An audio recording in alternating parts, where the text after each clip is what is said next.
솔로몬 이야기를 계속 하고 있는데요.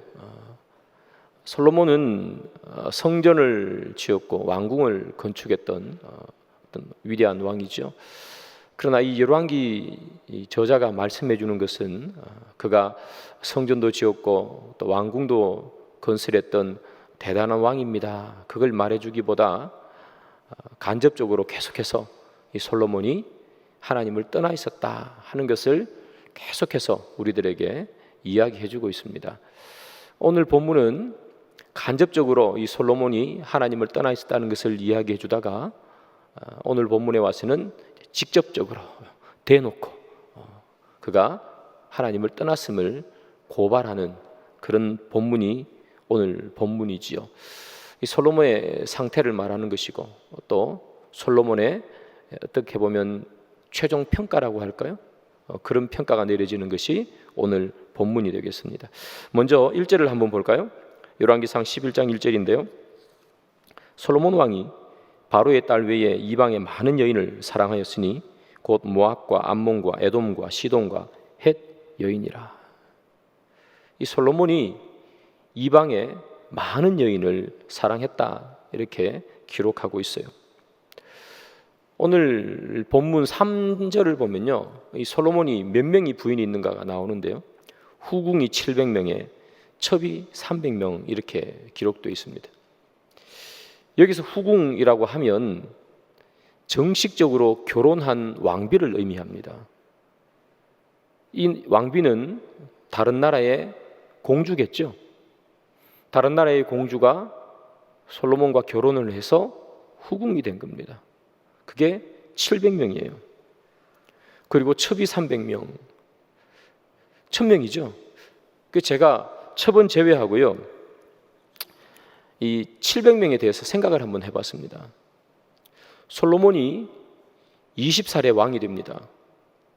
그리고 40년을 다스립니다. 그러니까 60살에 죽게 되는 거죠. 솔로몬이 60평생 동안 700명의 첩은 제외하고 왕비가 있었구나. 그러면 결혼식을 도대체 몇 번 해야 되는가? 제가 헤아려 보니까요, 60평생을 기준으로 하면 1년에 약 12번을 결혼을 해야 됩니다.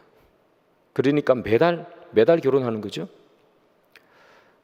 그게 아니라 한 40년 동안, 뭐 한 살 때 결혼할 수는 없으니까 40년 동안 그가 통치하던 그 시기에 뭐 그렇게 결혼했다 이렇게 치면 1년에 결혼을 18번 정도 해야 돼요. 그러니까 이 솔로몬이라는 이 사람은 왕이 되고 계속해서 결혼식만 하다가 죽은 사람, 이게 솔로몬입니다. 한 달에 한 번이 아니라 제가 볼 때는 거의 뭐 3달에 2달에 3번 정도 그런 식으로 계속해서 결혼식만 했어요.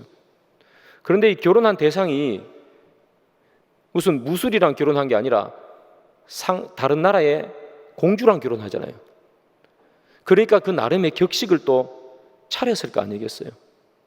그러니까 그게 계속해서 격식을 차린 결혼식이 3달에 2번 정도, 2달에 3번이죠. 자꾸 헷갈리네요. 결혼식, 얘가 결혼을 너무 많이 해가지고 2달에 3번씩 이렇게 계속해서 결혼식을 한 거예요.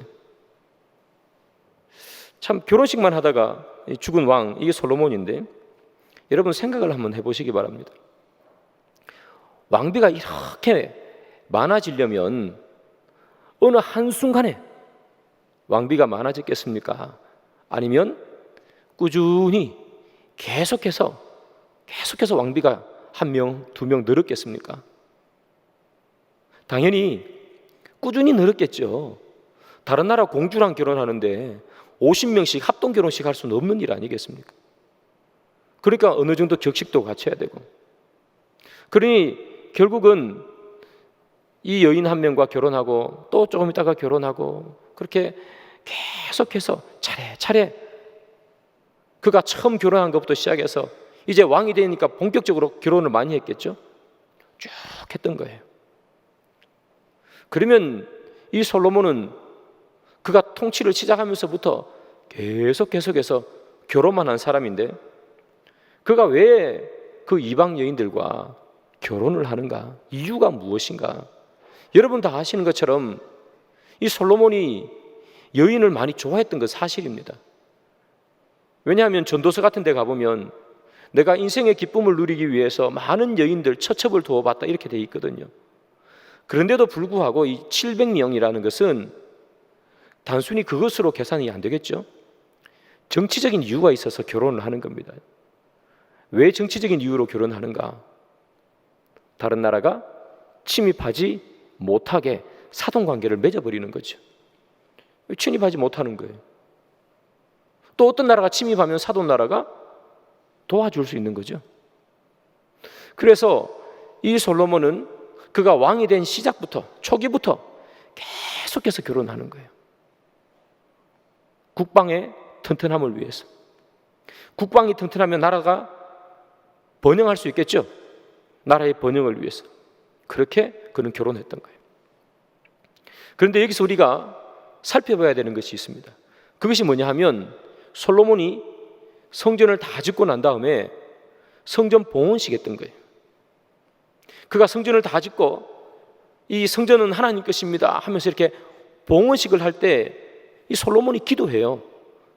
기도할 때 그 내용이 뭐냐 하면요, 하나님, 우리나라에 적국이 쳐들어오면 우리가 성전을 향해서 눈을 들고 두 손을 높이 들고 하나님께 찬양하면, 그리고 하나님께 기도하면 하나님께서 우리의 기도를 들어주시사 그 적국들을 다 멸하게 해 주십시오 하는 게 솔로몬의 그 기도 가운데 들어있다고요. 솔로몬은 이 기도를요 그냥 근성으로 했을까요? 진심으로 했을까요? 진심으로 한 거예요. 그러니까 하나님께서 기뻐서 그 기도를 받아주시거든요. 진심으로 했습니다. 그런데 참 신기한 건 솔로몬은 하나님께 진심으로 기도하고 기도 끝나면 다른 여인과 결혼하고, 전심으로 하나님 앞에 하나님, 이 나라는 하나님께서 지켜주셔야 됩니다. 하나님께서 지켜주시지 않으면 이 나라가 올바로 설 수가 없습니다. 그렇게 전심으로 기도하고 기도 끝나면 암몬 여인이랑 결혼해서 암몬의 힘으로 나라를 튼튼하게 했던 사람이죠. 이 솔로몬이에요. 그렇게 보면 이 솔로몬은요 하나님만 사랑한 사람이 아니라 하나님도 사랑한 사람이죠. 이스라엘이 언제 가장 부강합니까? 하나님만 사랑할 때 가장 부강하죠. 그런데 이 솔로몬은 하나님만 사랑한 것이 아니라 하나님도 사랑하는 거예요. 그런데 왜 솔로몬은 그것을 깨닫지 못하느냐? 하나님께 진심으로 기도하니까. 하나님께 진심으로 기도하는데 돌아서서는 다른 여인과 그렇게 결혼하지만 그러나 하나님과 진심으로 기도하기 때문에, 그것 때문에 그가 범죄하고 그가 그 국방을, 나라를 다른 나라의 손에 의지하는 것을 자꾸 잊어버리는 거예요. 내가 하나님께 진심으로 기도했기 때문에. 우리가 하나님 앞에 진심으로 기도하잖아요. 우리가 하나님께 진심으로 기도하는데 계속해서 돌았으면 우리가 사람의 생각으로 일을 한다고요. 우리가 사람의 생각으로 자꾸 일을 함에도 불구하고 우리가 그것을 잘못이라고 느끼지 못하는 이유는 하나님께 진심으로 기도하기 때문에 그래요. 하나님께 기도하는 그 순간만큼은 우리는 정말 진지하고 또 소중하게 생각하면서 기도해요. 그렇기 때문에 그 기도가 끝난 다음에 우리가 세상에 나가서 세상을 의지하면서 그렇게 살아가는 것을 죄라고, 잘못이라고 잘 느끼지 못할 때가 있더라는 거예요. 나는 하나님께 오늘도 기도했어. 나는 오늘도 새벽에 나가서 주님 앞에 기도했어. 나는 진심으로 기도했어. 그것이 우리가 하나님을 진심으로 세상 가운데서는 따르지 못한 것을 다 상쇄시켜 버린다고요. 주님은 우리에게 말씀하시는 거죠. 하나님만 의지하라는 거예요. 하나님도 의지하는 것은 나는 그것을 원하지 않는다는 거예요. 이방 신을 섬기는 사람도 여호와를 섬깁니다. 그런 사람도 있습니다. 여러 신 중에 하나로 섬길 뿐이죠. 하나님께서 우리에게 요구하시는 것은 바로 그런 거겠죠. 나만 좀 섬겨다오. 하나님만 섬겨라. 우리가 진심으로 이 금요일 날 다른 사람 다 쉬지만 쉬지 아니하고 이곳에 나와서 전심으로 기도하는 것이 내가 세상에 나가서 하나님을 향한 전심으로 세상을 살지 못하는 것을 상쇄시키지 않기를 바랍니다. 우리가 그곳에 가서도 진짜 하나님을 향해서 살아야 되고 이곳에서도 진짜 기도해야 되는 것이죠. 솔로몬은요, 국방과 번영을 위해서 이방 여인과 결혼했어요. 그런데 그 모습을 보고 하나님께서 참아주시죠.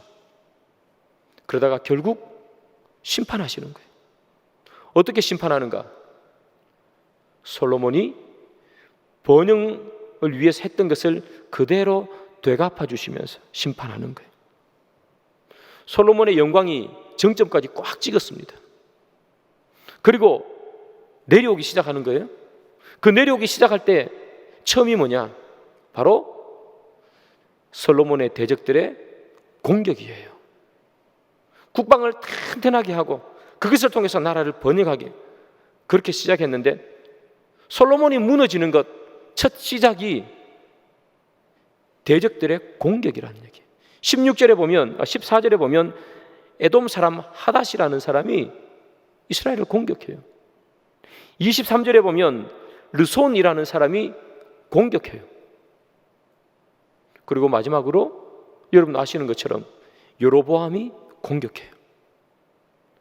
그렇게 많은 여인들과 결혼을 해가면서 그렇게 국방을 튼튼하게 했는데 다른 나라가 공격하는 거예요. 그래서 나라가 두동강이 나지 않습니까? 결국 여로보암 때문에. 여러분, 저는 이런 것을 보면서 참 무섭다는 생각을 사실은 합니다. 왜 무서운가? 우리가 하나님을 의지하지 않고 만들어 놓은 것이 있습니다. 하나님은 그것을 치신다는 거예요. 내가 가장 자랑스럽게 여기는 것, 내가 누구 앞에서도 멋지게 자랑할 수 있는 것, 그러나 하나님 의지하지 않고 한 것, 그래서 순수히 내 자랑, 순수히 내 업적인 것을 결국 하나님께서는 치시는 거예요. 솔로몬은 하나님께 지혜를 구했지 않습니까? 그런데 그는 그 지혜로 하나님을 위해서 쓰는 게 아니라 또 하나님을 의지하면서 썼던 것이 아니라 그 지혜로 자기 스스로를 의지하면서 나라를 튼튼하게 한다고, 국방을 튼튼하게 한다고 그렇게 노력했지만 결국 무너지는 것은 국방이에요. 대적들이 치면서 무너지는 거예요. 우리가 정말 하나님 없이 멋지게 무엇인가를 만들어 놓은 것이 있다면, 그리고 여러분들은 혹시나 지금 여러분들이 무엇인 어떤 일을 행할 때 내가 하나님 앞에 기도하고 하나님을 의지하고 하나님 내가 이런 일을 합니다, 이런 사업을 시작합니다, 하나님 내가 우리 아이를 키웁니다, 하나님 내가 무엇인가를 시작하려고 합니다. 그런 일들이 있을 때 여러분 정말 반드시 하나님께 간절히 기도하셔야 됩니다. 내가 이것이 내 솔로몬처럼 업적이 되지 않도록, 내 자랑이 되지 않도록, 내 지혜로 나온 것이 되지 않도록 하나님 도와주십시오. 그때 얻은 것이 진짜 하나님께서 주시는 거예요. 그것을 의지하지 않고 기도해서 얻은 것은 다 내가 받은 거예요. 하나님을 의지하지 않고 내가 얻은 것, 그것은 때로는 하나님께서 무섭게 치신다는 것을 우리는 솔로몬을 보면서 기억해야 되는 거죠. 진짜 이익, 진짜 얻는 행복이란 바로 이런 것에서 나옵니다. 하나님 의지하지 않고 우리가 얻은 무엇인가는 가짜 행복이고 언젠가는 무너질 수밖에 없는 행복이에요. 솔로몬이 무너질 줄 알았겠어요? 하나님께서 지혜를 주셨는데 자기 딴에 그 지혜로 이 여자 저 여자, 이 나라 여자 저 여자 저 나라 여자와 결혼해서 나라를 튼튼하게 세웠는데 나라가 무너질 줄 알았겠어요? 그러나 세상의 힘을 의지하면서 그렇게 해서는 결국 나라는 무너져요. 하나님이 얼마를 참으신 거예요? 솔로몬이 40년을 왕위를 했으니 40년을 참으신 거예요. 40년을 참으니 하나님의 심판이 오지 않는다고 생각했을 거 아니에요. 40년 동안 아무 일이 없었으니까 그가 이방 여인과 결혼을 해도 하나님이 40년을 참으시니 아무 일이 안 일어난다고 생각하니 또 이 여자와 결혼하고 또 다른 여자와 결혼했을 거 아니에요. 평안하다고 생각했을 거 아니에요. 하나님께서 주신 지혜로 이렇게 이끌어 가니까 나라가 평안하고 번영하구나 그렇게 생각했을 거 아니에요. 하나님은 참고 계시고 하나님은 돌아오기를 기다리고 계시는 그 40년이었는데 그는 이 시간이 평안하다 생각했을 거 아니에요. 사랑하는 여러분, 저도 마찬가지고 우리 모두가 마찬가지입니다. 어떤 일을 하든 무슨 일을 계획하시든 반드시 하나님께 기도하시고 하나님을 의지하시며 그렇게 해야 합니다. 그렇지 않고 세워놓은 많은 업적, 내 자랑거리가 있다면 회개하셔야 되는 거죠. 하나님, 내가 하나님 의지하지 않고 이 일을 했습니다. 다 내 자랑인 것 같고 내가 잘나서 그랬던 것 같습니다. 그렇게 회개해야 됩니다. 그때 하나님께서 우리를 용서해 주시는 거죠. 솔로몬의 40년은 번영의 40년이 아니라 하나님이 참으시는 40년이라는 것을 여러분 꼭 기억하시기를 바랍니다. 열왕기상 11장 3절을 한번 보겠습니다. 왕은 후궁이 700명이요 첩이 300명이라 그의 여인들이 왕의 마음을 돌아서게 하였더라. 솔로몬은 방금 본 것처럼 여인들이 참 많았습니다. 율법을 정면으로 어긴 겁니다. 두 가지를 어겼습니다. 첫 번째는 이방 여인을 아내로 맞이하면 안 됩니다. 근데 이방 여인을 아내로 맞이했습니다. 또 하나는 왕은 여인을 많이 두지 말라 그렇게 말씀하셨습니다. 그런데 1000명이면 많은 거죠. 율법을 어긴 거죠. 근데 여러분, 이 율법을 어긴 것보다 더 심각한 게 있습니다. 그게 뭐냐면 11장 3절 끝에 보면 이런 말씀이 있어요. 여인들이 왕의 마음을 돌아서게 하였더라. 돌아서게 했다는 거예요. 여인과 결혼한 것, 그것이 죄죠. 잘못입니다. 그러나 그것으로 끝나는 게 아니라는 겁니다. 이 여인들이 솔로몬과 결혼해서 끝난 게 아니라 솔로몬의 마음을 돌아서게 했다고요. 여호와로부터 시작해서 우상으로 돌아서게 해버린 거예요. 이 여인들이 영향력입니다. 결혼하고 끝난 게 아니라 영향력을 미쳐서 하나님을 떠나고 우상을 섬기게 만들어버렸다는 겁니다. 그래서 어떻게 보면 이 죄는 죄 짓는 것 그 순간보다 더 중요한 것은 그 죄는 영향력을 미치는 거예요. 여러분, 우리가 죄를 지으면 계속해서 그 영향권 아래 들어가게 되어 있어요.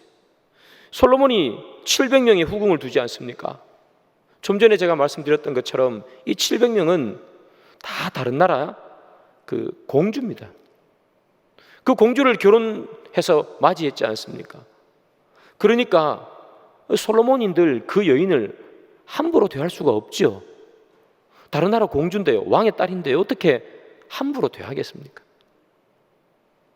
그러니까 그 여자가 다른 나라에서 와서 우상을 가지고 와서 우상을 섬긴들 우상을 치우라고 말하기가 어렵다는 겁니다. 우상을 치워. 우리나라는 여호와만 섬기는 나라야. 그렇게 말해야 되는데 그렇게 말을 못한다는 겁니다. 아니, 왜 내가 섬기는 나라의 우상을 무시하는 겁니까? 우리나라가 섬기는 우상을 무시하면 우리 나라를 무시하는 거 아니겠습니까? 그렇게 되는 거예요. 옛날에는요, 신이 그 나라를 통치하는 거거든요. 우리랑 세계관이 다르잖아요. 자기 나라의 신을 무시하는 건 그 나라를 무시하는 거예요. 그러니까 함부로 그렇게 말을 할 수가 없는 겁니다. 결혼만 해서 국방만 튼튼하면 될 줄 알았는데, 아니 그 여인이 영향력을 미치더란 말이에요. 여러분, 솔로몬이 처음부터 우상을 섬긴 사람이 아니잖아요. 하나님을 잘 섬겼잖아요. 그런데 그는 왜 하나님을 섬기게 됩니까? 처음에 그 여인이 우상을 가지고 왔어요. 존중해 줘야 될 거 아니에요. 남은 나라의 공주가 자기의 신을 섬긴다는데 처음부터 결혼을 안 했어야 돼요.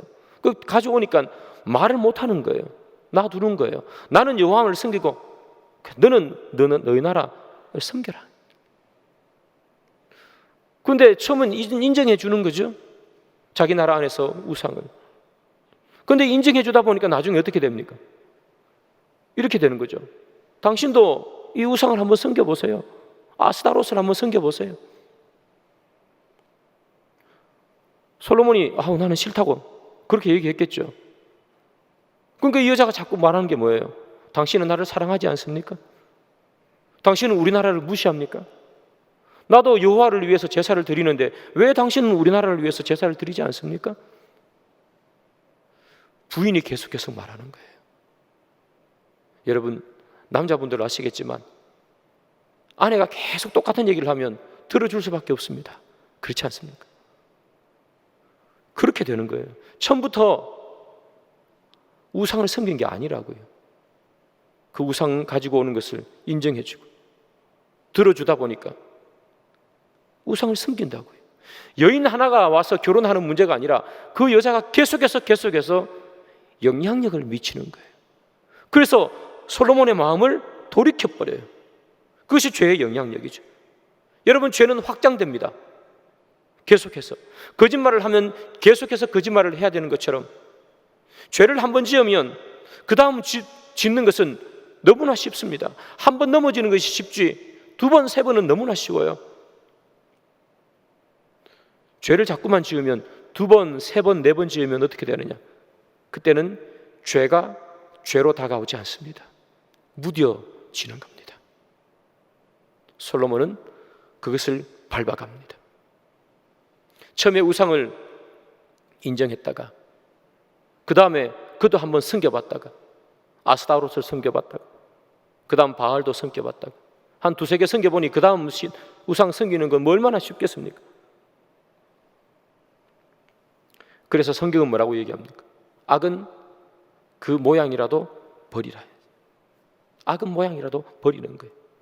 죄는 우리를 자꾸 죄짓게 만들고 죄 지으면서 그 죄에 대한 감각을 무뎌지게 만드는 거예요.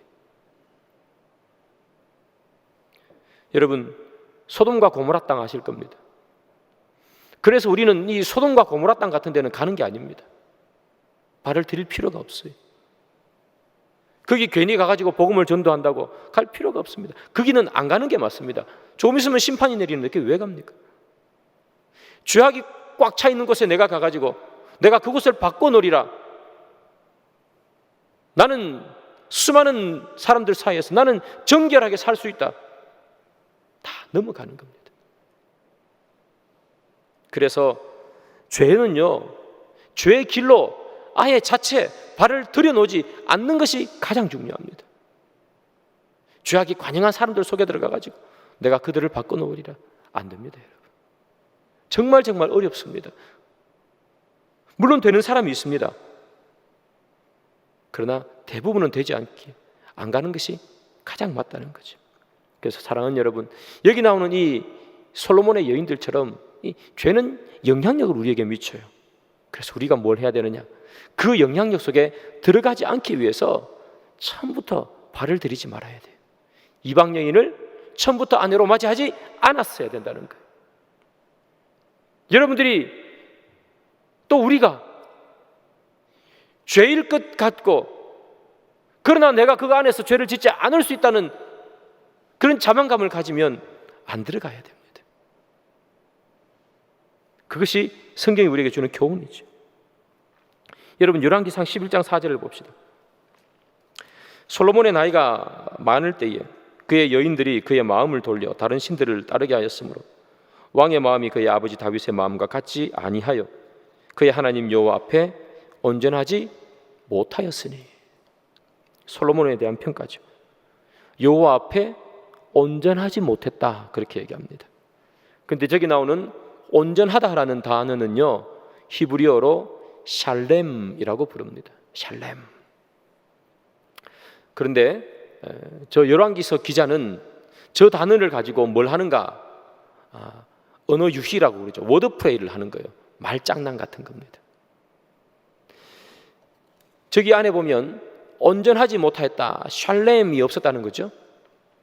그런데 이 샬렘이라는 단어가 저기 11장 4절 안에 또 하나 더 들어가 있어요. 어디에 들어가 있는가? 바로 솔로몬이라는 이름에 들어가 있어요.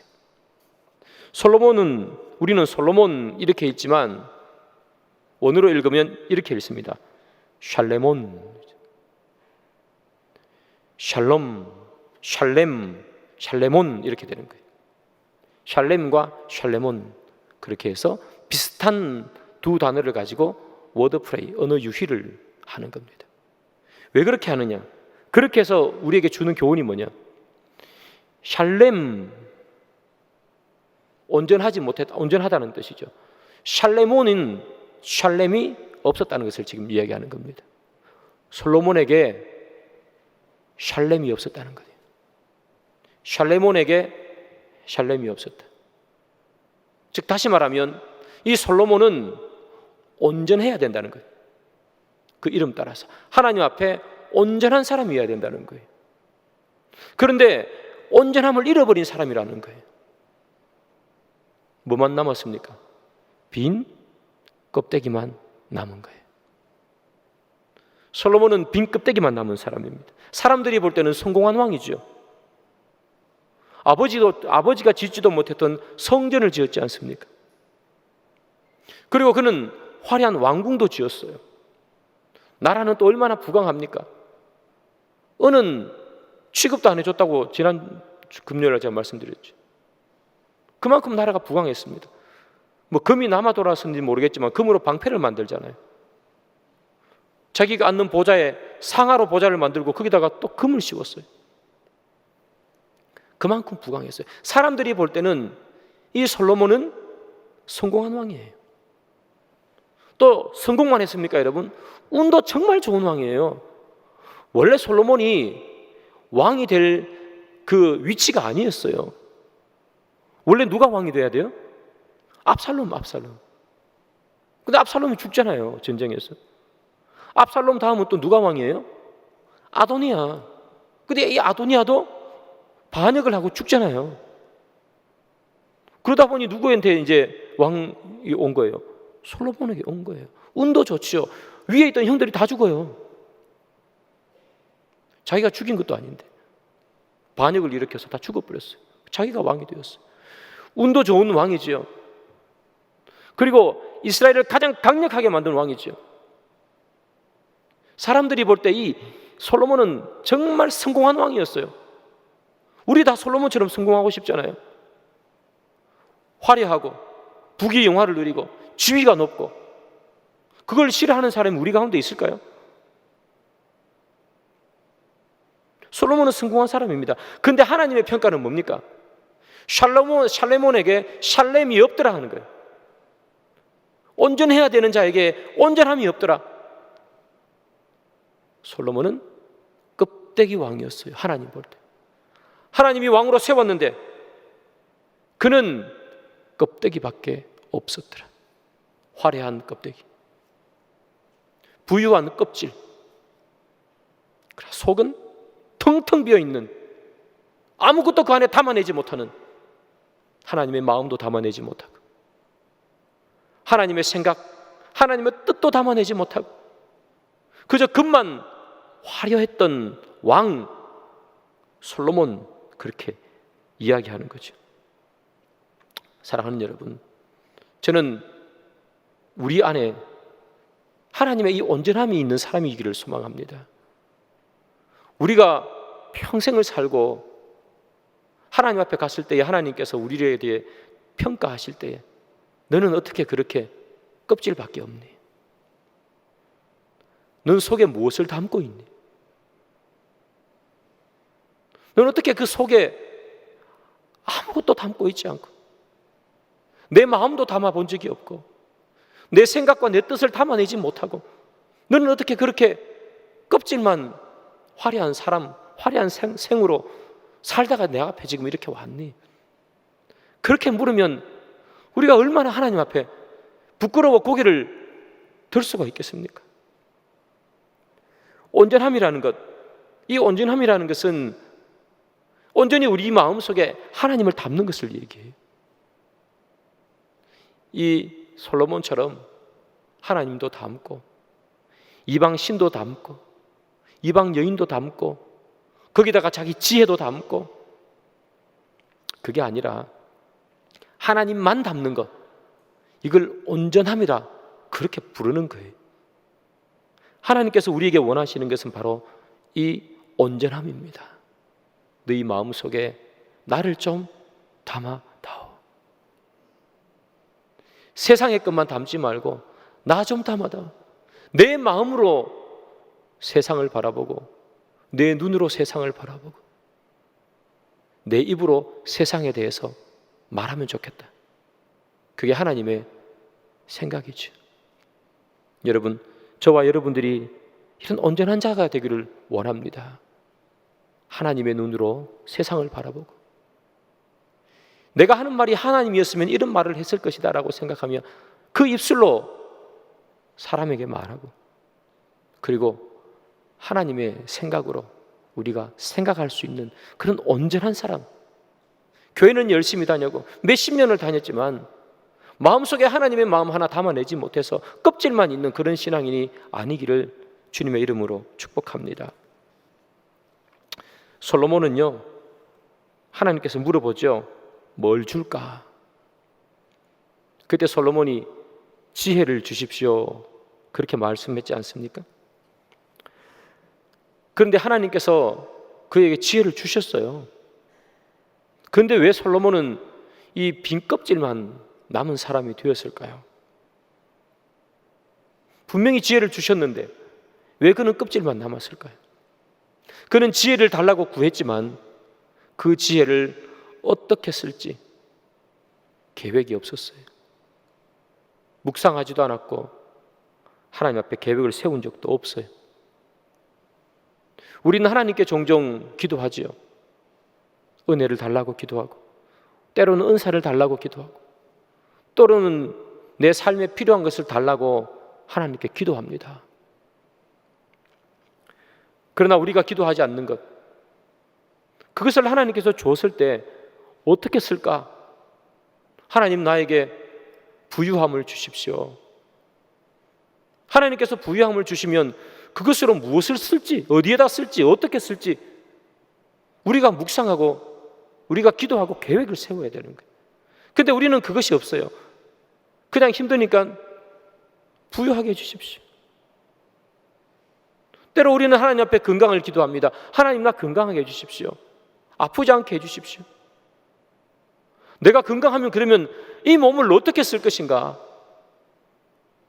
하나님께 건강함을 주십시오 해서 하나님께서 주신 건강이기 때문에 이 건강을 그러면 나는 하나님을 위해서 어떻게 쓸 것인가? 계획이 있어야 되는 거 아니겠어요? 하나님 부유하게 해주십시오. 그러면 주셨으면 하나님께서 주신 건데 그러면 하나님을 위해서 어떻게 쓸 것인가? 그것을 어디에다 쓸 것인가? 어떻게 써서 하나님의 영광을 돌릴 것인가? 우리는 아무런 묵상도 아무런 계획이 없다고. 그냥 아프니까 안 아프게 하고 힘드니까 부유하게 해달라는 거죠. 솔로몬이 그렇게 기도했잖아요. 어떻게 해줄까? 지혜를 주십시오. 그리고 무슨 계획이 없다 보니까 어떻게 하는 거예요? 그 하나님께서 주신 지혜로 머리를 굴려 이방 여인과 결혼을 막 하는 거예요. 여러분, 이런 하나님께서 주신 지혜를 계획도 없이 묵상하지도 않고 기도하지도 않고 막 쓴 솔로몬, 하나님은 다음과 같이 심판하죠. 열왕기상 11장 11절입니다.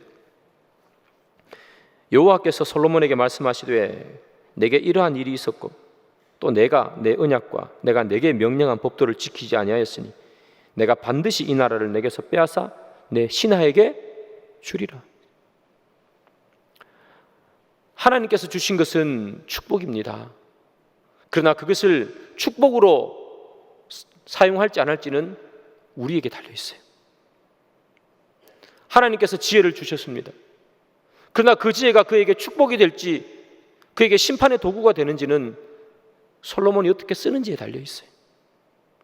우리가 하나님 앞에 여러 가지를 구합니다. 하나님께서 우리에게 주십니다. 그러나 그것이 축복이 되려면 우리는 그것을 알맞게 써야 되는 거예요. 하나님께서 주신 것이 우리에게 올무가 될 수 있습니다. 우리에게 심판의 도구가 될 수 있습니다. 똑바로 쓰지 아니하면 그렇게 되는 거예요. 하나님, 나에게 돈을 주십시오. 하나님께서 우리에게 돈을 주었는데 그걸 엉뚱한 데 써버리면 그것은 축복이 아니라 저주로 만들어버리는 거예요. 하나님 잘못이 아닙니다. 우리의 잘못입니다.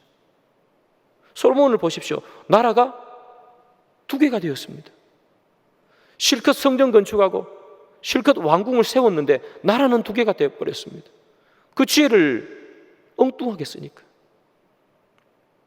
여러분, 성경을 보면요, 하나님께서 그 신하에게, 어떤 왕에게 내가 네 나라를 네 신하에게 주겠다 한 것이 있어요.